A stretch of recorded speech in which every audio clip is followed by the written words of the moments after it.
أعوذ بالله من الشيطان الرجيم بسم الله الرحمن الرحيم الحمد لله رب العالمين اللهم صل على سيدنا محمد وعلى آله سيدنا محمد وسلم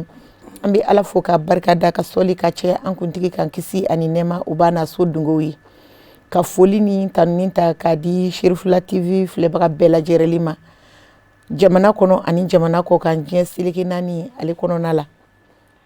ayiwa n'an ye foli ni tanuni di bɛɛ lajɛlen ma an b'a fɔ bi émission o bɛna boli fɛn min kan o ye an ka société kɔnɔna la bi taabolo dɔw bɛ yen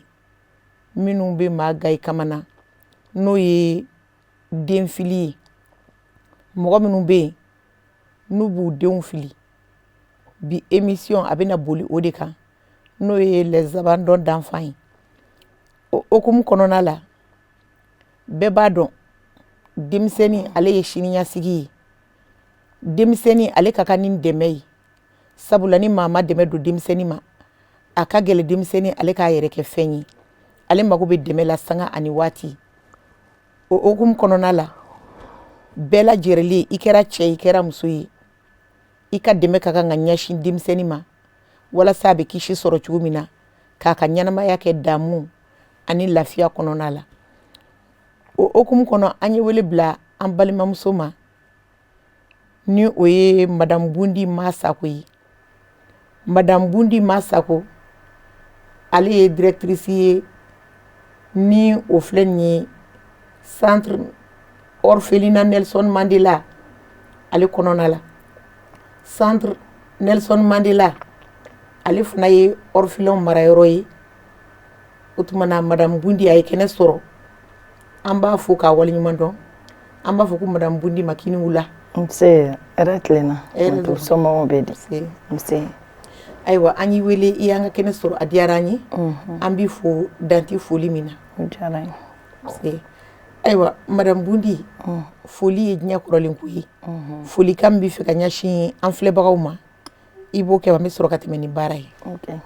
n b'a fɔ awuzubilayi mina shaitanir rajim bisimilayi rahmanir rahim an ɲuman donna teleso kɔnɔ ala k'an ɲuman wuli ala k'an bɛn kelen ma foli diyara an ye n bɛ lamɛnbaga bɛɛ lajɛlen fo bɛɛ lajɛlen b'a mɛn nse ayiwa madame Bundi ɲininkali fɔlɔ min na bɛna o tɛnku i la an bɔra sisan k'a fɔ bi émission a bɛ boli denmisɛn mɔgɔ minnu bɛ yen n'u bɛ denw sɔrɔ ka tila ka t'u fili u kɔ dɔw la dɔw yɛrɛ b'u faga ha ka ja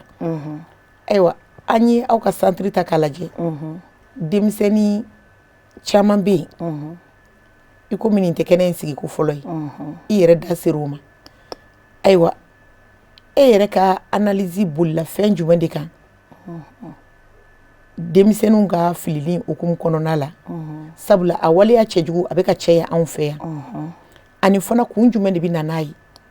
n'o bɛ ka kɛ sababu ye ka nin waleya in caya ok o diyara an ye matu halisa n b'i fo i ka timinandiya la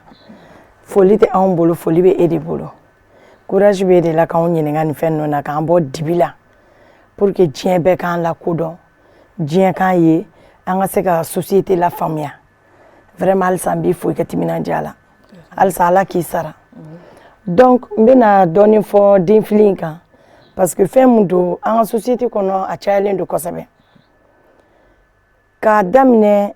a ka ca a bɛ ɲini ka 20 ans bɔ sisan nin ko kelen bɛ sen na et puis sensibilisation bɛ sen na foyi tɛ ka bɔ a la donc toujours an tɛ sɛgɛn an tɛ ɲina an bɛ dɔ fɔ a ka don o don denfili nin au lieu que dɔ ka bɔ a la ne yɛrɛ fɛ a bɛ ka juguya ka taa fɛ de parce que n'i tɛ fɛn milieu kɔnɔ i t'a dɔn anw de b'a milieu la anw b'a dɔn denfili a bɛ ka juguya fo k'a dama tɛmɛ donc an bɛ ala deli halisa ala ka se ka dɔ bɔ a la denw ni ka kisi vraiment denfili fɛnba de don an ka société in na surtout an ka nin maliba in kɔnɔ a ko taara ka bɛɛ bolo dan n bɛ se k'a fɔ misaliya la an ka togodala denmisɛnninw ne bɛ émission in kɛ tuma bɛɛ mais n tɛ ɲinɛ olu kɔ parce que a ka bɛɛ ye olu de ye togodala denmisɛnninw halisa n b'a f'u ɲɛna u ka sabali u k'u miiri dɔɔni ko ala bɛ yen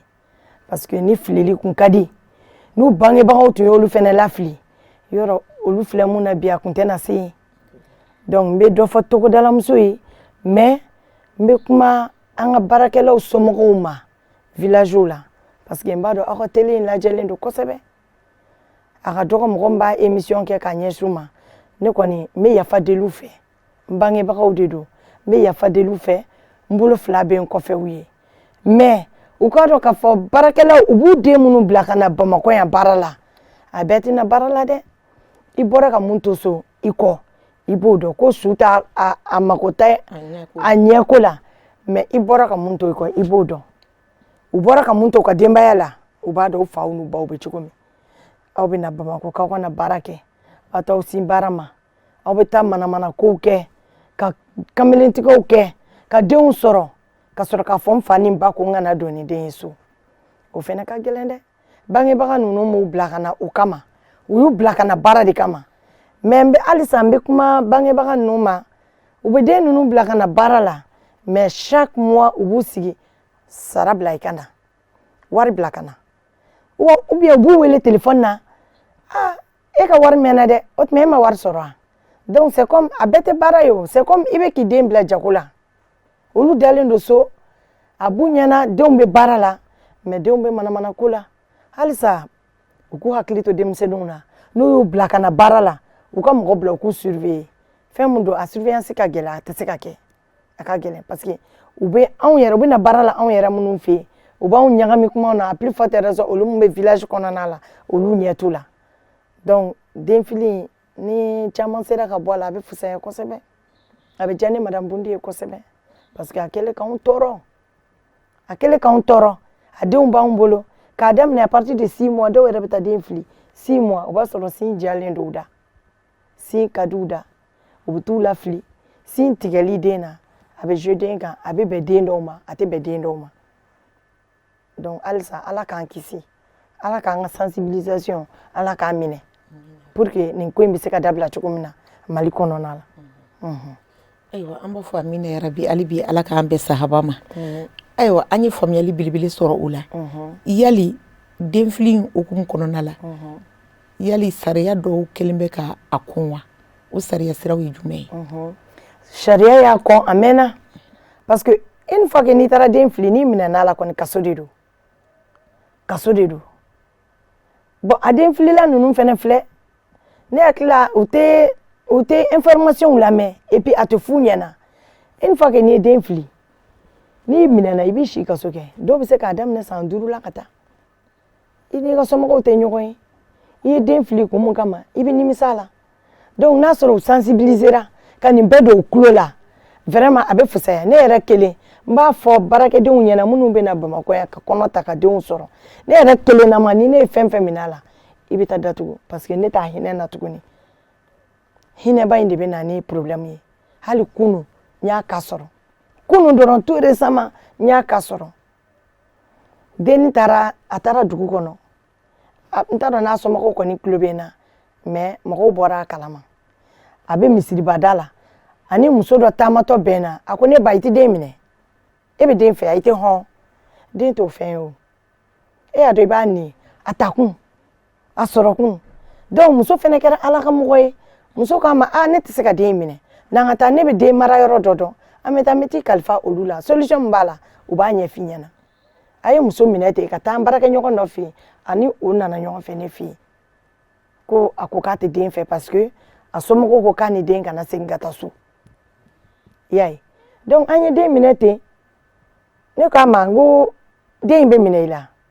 n'a sɔrɔ ni e ba tun ye e fili est ce que e tun bɛ den in sɔrɔ donc an bɛ den in minɛ an bɛ taa n'i ye fanga la kun mun y'a kama i y'i ban den in na i b'a ɲɛfɔ a ko ayi sisan n tɛ taa an ka dugu la tugun n kɔrɔkɛ ko n ka na ni den ye k'a bɛ den minɛ n ko t'i kɔrɔkɛ wele ka na n'a ye donc n ye den bila ka taa tribunal la a taara kɔrɔkɛ ɲini ja a nana version min fɔ ne a ye mun fɔ kɔrɔkɛ ɲɛna o tɛ kelen a taara fɔ kɔrɔkɛ ɲɛna k'ale bɛ tagama na dɔ nana a den bɔsi a la ka boli ni den ye sotarama y'u tan ko ka den kunci ko den sara alors que den bɛ ne bolo donc n y'u bila ka taa tribunal la u ni juge y'a ɲɛnabɔ den ma d'a ma parce que mɔgɔ min ye saya nkalon da kɔrɔkɛ ko den sara bɛ yɔrɔ min na i bɛ taa den su yira ne na a bolila ka na ko ne ka den d'a ma n ko den tɛ di donc a tun bɛna taa den faga ka taa su yira kɔrɔkɛ la imagine adamaden de bɛ faga ten n'u ma se ka mun fili wuluwulu kɔnɔ u bɛ taa bila poubelle sanfɛ ou bien u bɛ taa bila fleur tu duguma so u b'a siri bɔrɔ la ka taa fili. ayiwa an ye faamuyali sɔrɔ o la i bɔra sisan k'o yɔrɔ fɔ an ka misali la n bɛ fɛ i k'an na faamuya i b'a sɔrɔ sisan ni mun kɛra hakilima ye den dira mɔgɔ min ma ale ye hakili sɔrɔ k'a fɔ ko ka taga ni a ye aw fɛ yen donc bɛɛ hakili t'o sɔrɔ yala ni hakili m'o sɔrɔ o kɔfɛ ni den yera e bolo nin cogo la a bɛ se ka kɛ kɔlɔlɔ dɔ ye o tigi ma. ni den yera muso bolo normalement ni den tun yera muso bolo ka sɔrɔ muso ma taa n'a ye fangaso la muso in kan ka minɛ muso in kan ka ɲangi baarakɛla mun y'a ka den fili o bɛ ɲangi cɛ mun ye kɔnɔ d'a la ni cɛ ye yɔrɔ dɔn na cɛ bɛ ɲangi donc u saba bɛɛ de kun kan ka minɛ mais muso kɛra ala ɲɛsiranɲɛbaga ye muso ma sɔn k'a kun don den kɔrɔ muso taara den minɛ ka taa n'a ye a kan ka taa yɔrɔ min na a taara n'a ye parce que a b'a dɔn cogo cogo ni den nana di anw ma an b'a ka vie sauver donc den ka vie sauvera ten sinon ni mɔgɔ dɔ don a tun bɛ se ka den in minɛ a bɛ taa n'a ye. halisa den b'aw bolo yen. den bɛ yen baasi foyi tɛ den na den ye cɛ ye baasi t'a la mais a tigɛra yɔrɔnin kelen de ka bɔ sin na o bɛ jouer den bɛɛ kan a bɛ fɔ o de ma ko sevrage brutal o fana n'a kɔlɔlɔw de bɛ yen sevrage brutal a tigɛra ka bɔ sin na den bɛ ka sin min k'a tigɛ o yɔrɔnin kelen ka bɔ sin na k'a bila o fana bɛ na ni malnutrition ye ala k'an kisi a bɛ bɛn den dɔw ma a tɛ bɛn dɔw ma o de y'a conséquence ye. ayiwa an ye o faamuya i bɔra sisan k'a fɔ baarakɛlaw olu de denw ka ca a la ayiwa baarakɛlaw ta kɔfɛ den suguya wɛrɛw fana b'aw bolo i n'a fɔ den sugu jumɛnw. bon baarakɛlaw kɔfɛ baarakɛlaw kɔni ta ka ca dɛ halisa n bɛ n sinsin o kan parce que olu tɛ bɛrɛ dɔn den suguya wɛrɛw bɛ yen an ka patron an ka dutigiw u bɛ kɔnɔ da baarakɛlaw la a ka hakɛ to dɛ chef de famille aw bɛɛ ka hakɛ to kuma n'a taabolo don u bɛ kɔnɔ da baarakɛlaw la ka baarakɛlaw menacer n ka émission na radio la n b'a fɔ chef de famille u k'u hakili to an ka bɔnniw na non seulement n bɛ dɔ fɔ bɔnniw ma mais n tɛ ɲinɛ an ka chef de famille kɔ anw ani anw patron musow an ka hakili to bɔnniw na u bɛna baara la anw de fɛ yen anw musow fana an ka kɔɲɔyɔrɔ taga tɛ ban an ka denwuliyɔrɔ taga tɛ ban i bɛ da patron na k'u to so kɔnɔ ko baarakɛla bɛ tobili kɛ k'a di e bɛ taa kɔɲɔyɔrɔ la e bɛ taa ka baarakɛla ni patron min to so kɔnɔ fo ni ala ɲana an ma a kuma ka ca. ala ka hakili ɲuman d'an ma. amina. hakili ale t'i dan nka a bɛ kɔrɔsiyɛn o tuma na an bɛ ala deli de yarabi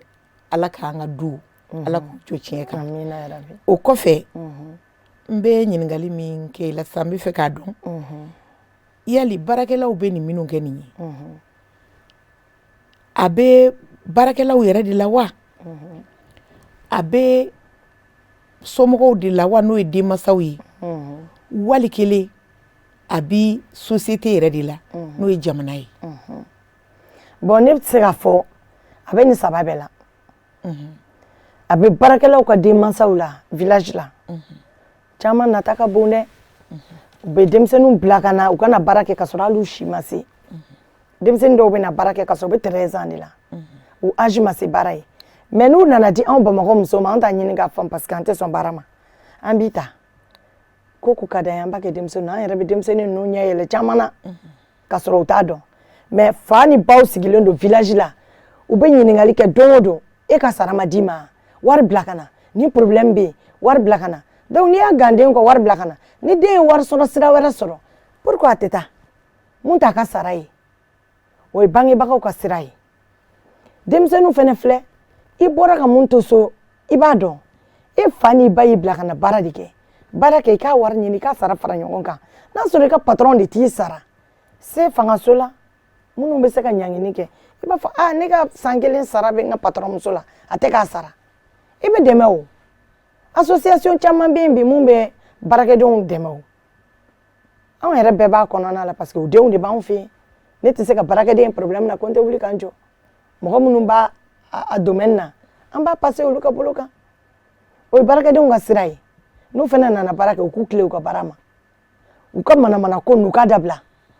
parce que anw patron caman filɛ nin ye caman b'a ka baarakɛden surveiller so kɔnɔ mais u tɛ mɔgɔ ka kuma mɛn i b'u surveiller u b'a to i ka sunɔgɔ u bɛ sɔrɔ ka bɔ ni kɔnɔ taara u b'a fɔ n ka patron tun y'a fɔ n ɲɛna mais a bɛ fɔ e ɲɛna tuma min na i b'a ɲɛna i ka jugu de ye patron ye patron b'a kɛra nin de kama pour que i kana kɔnɔ ta kɛnɛma fa tɛ sɔrɔ a la i b'i ka baara la u b'u to u ka baara la n bɛ boli ka taa n bɛ taa téléphone minɛ n terimuso fɛ yen n bɛ taa nin minɛ n terikɛ fɛ yen n sira nin de fɛ yen ka sɔrɔ cɛmisɛnninw b'u nɛgɛ u bɛ kɔnɔ da u la o ye baarakɛdenw ka côté u k'u ɲɛ yɛlɛ dɔɔnin société ta ne bɛ mun ɲini hali sini n b'a fɔ gouvernement ɲɛna ani association aw ka hakili to villagew la an ka fɛn activité génératrice chaque fois n b'a fɔ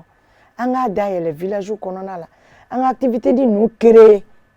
denmisɛnninw bɛ se ka baaraw kɛ u yɛrɛ fɛ yen cogo min na u ka bamakɔ nali dabila parce que bamakɔ nali de bɛ na ni fɛn caman ye aw b'aw to bamakɔ nali la n bɛ taa damanda la u bɛ taa kɔnɔ ta damanda la u b'a fɔ an ka na den fili n yɛrɛ ye cas dɔ sɔrɔ a nana ka bɔ dennin bɛ Fana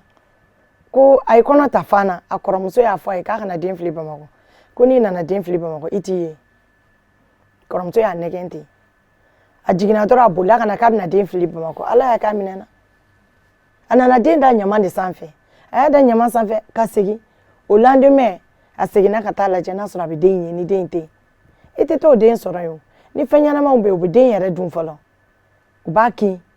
e bɛ segin ka t'o den sɔrɔ donc a curiosité bɛ k'i la i ye den fili yɔrɔ wolo tin ka gɛlɛn i ye den fili yɔrɔ min na i bɛ segin ka taa lajɛ n'a sɔrɔ den in bɛ yen a taara o y'a sɔrɔ mɔgɔ minnu ye den ta olu veillera jeunes yɛrɛ veillera a yɔrɔ la pour que u k'a lajɛ n'a sɔrɔ ba bɛ segin ka na effectivement ba seginna ka na a y'i dɛndɛn ka to ka ɲama sanfɛla la k'a lajɛ n'a sɔrɔ a bɛ na den cɛmisɛnninw y'a minɛ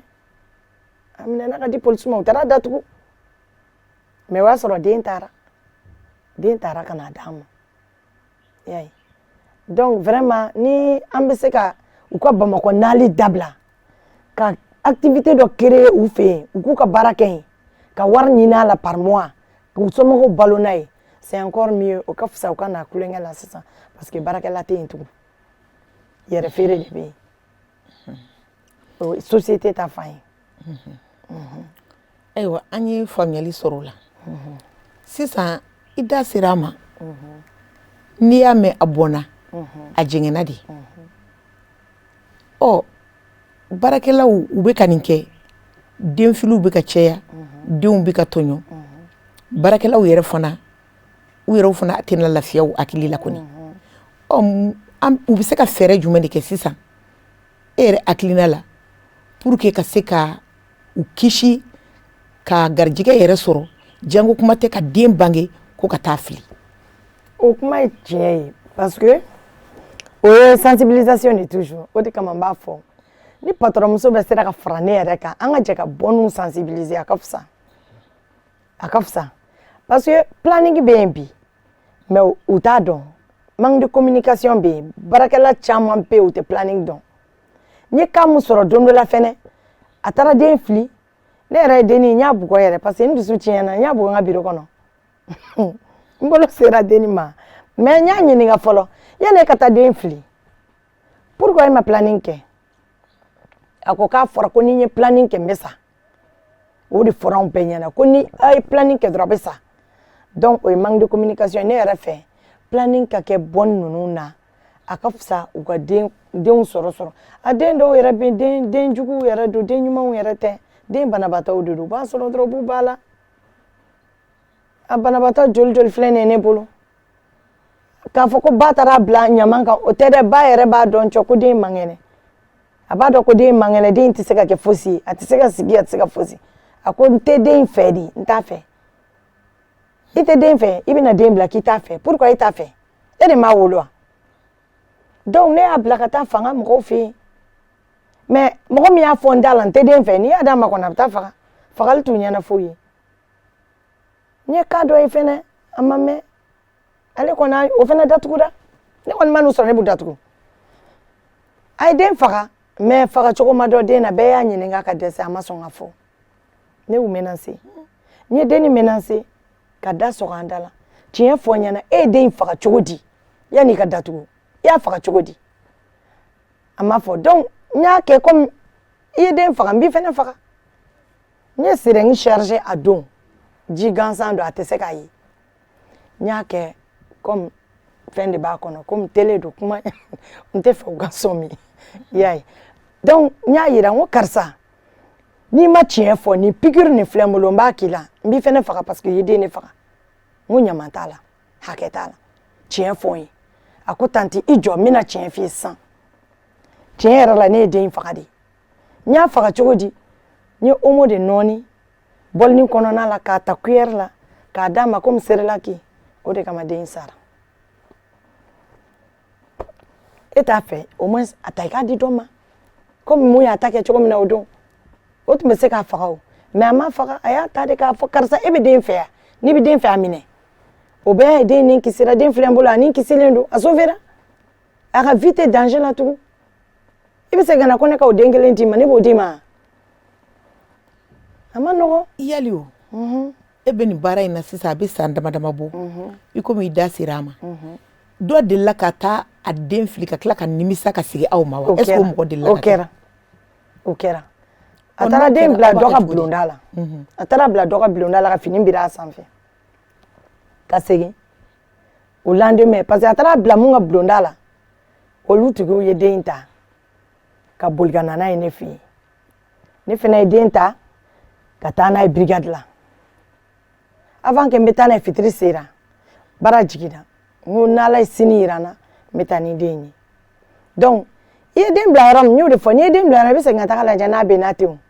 a ye fini biri den na k'a den da yɔrɔ min na mɔgɔw nana den ta ka taa ni den ye den in bɛ kalo 6 la mais den ni seginna ka n'a lajɛ n'a sɔrɔ den in bɛ yen a ye fini d'a kan yɔrɔ min na a b'a dɔn ko mɔgɔ t'a ye den in ye yɛrɛ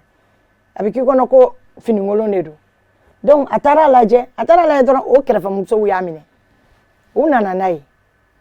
ne y'a ani den 2 bɛɛ ta k'a bila n kun mobili kɔnɔ ka taa n'a ye brigade la o ye abandon d'enfant de o ye den fagala de kalo 6 mais ne taara den hospitalisé den ye mun kɛ hôpital la fɛn fɛn 2 mois ye parce que sin tigɛra la sévrage brutal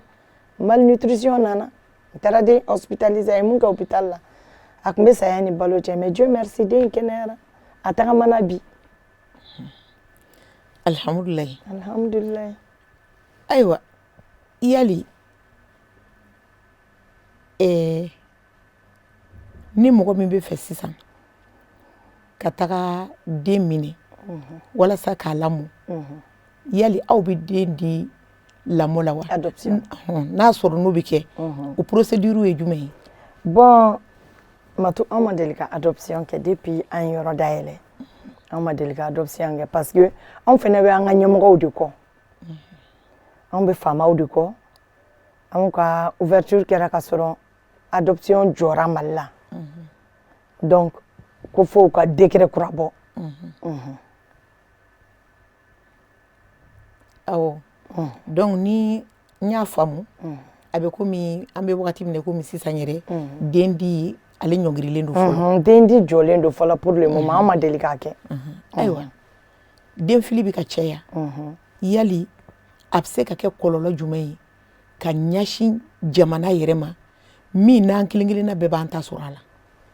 den fili in dɛ inconvénient ba de bɛ den fili in na et puis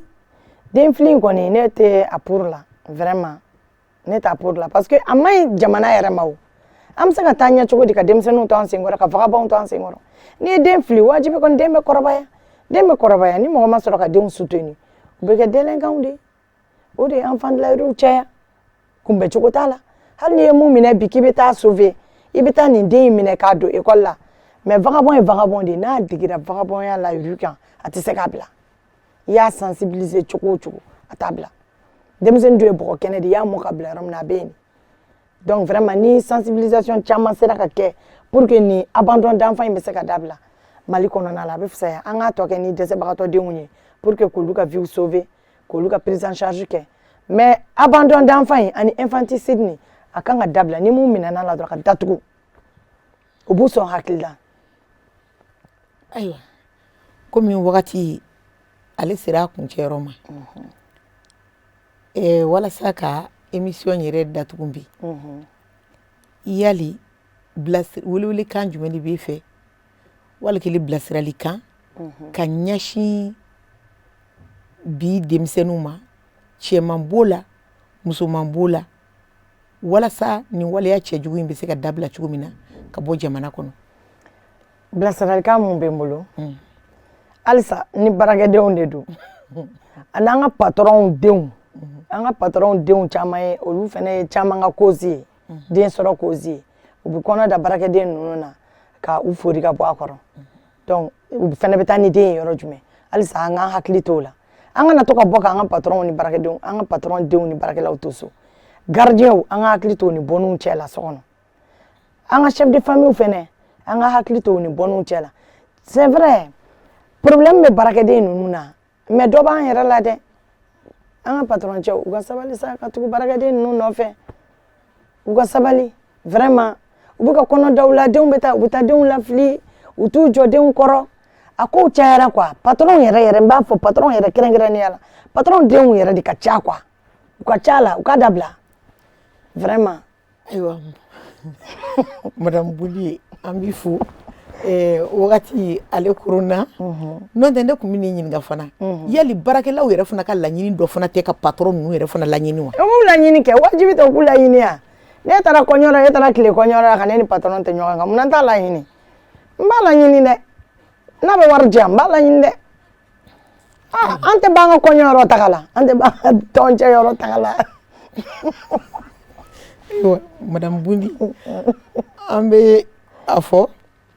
i y'an ka kɛnɛ bonya a diyara n ye an b'i fo k'i waleɲuman dɔn wagati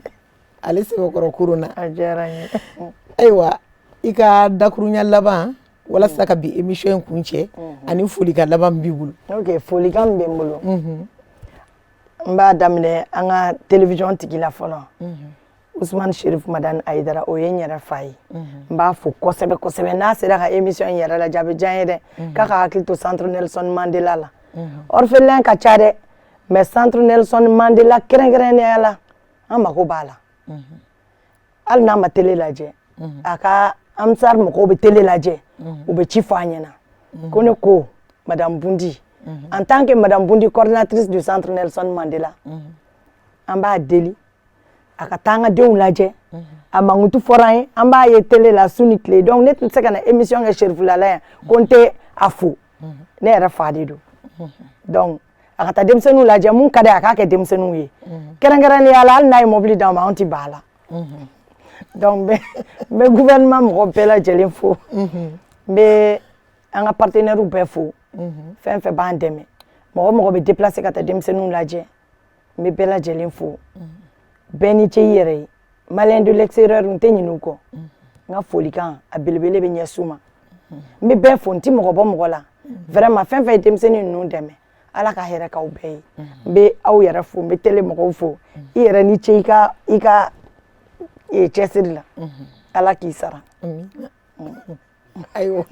madame Bundi a diyara n ye an yɛrɛ b'i fo k'i waleɲuman dɔn dan tɛ foli min na ka Cherifula TV filɛbaga bɛɛ lajɛlen fo jamana kɔnɔ ani jamana kɔ kan fɛn min ye i ka dɔn babaw jukɔrɔ kɔlɔn ye n'o ye a Seyid Usumani Cherif Madani Hayidara an bɛ a yɛrɛ fo an b'a fɔ k'a Hayidara a n'a ka denbaya a n'a kanubagaw diɲɛ fantan naani bɛɛ lajɛlen na an b'u fo dan tɛ foli min na ayiwa ka foli nin ta nin di an filɛbaga bɛɛ lajɛlen ma k'a fɔ ala ye min kɛ u garijɛgɛ ye wulada in na ni émission in kɔnɔna la n'o ye ɲɛsinin don denfili ale hukumu kɔnɔna ma o de kun ne ɲɛ an b'a fɔ assalamu alaikum wa rahmatulahi wa taala wa barakatuhu an ka foli bi bɛɛ ye wa an bɛ hakɛto fana ɲini bɛɛ lajɛlen fɛ sabula émission dɔw bɛ yen vraiment a ka gɛlɛn fɛn bɛɛ ka gɛlɛn kuma ka gɛlɛn o tuma kuma ale ye ɲaman ye i bɛ se ka don i mɔgɔ ɲɔgɔn gasi la ka sɔrɔ dabɔn kama tɛ o tuma an bɛ hakɛto ɲini an filɛbaga bɛɛ lajɛlen fɛ k'an bolo fila b'an kɔw ye hakɛto bɛ nin kan sɔlala rasuli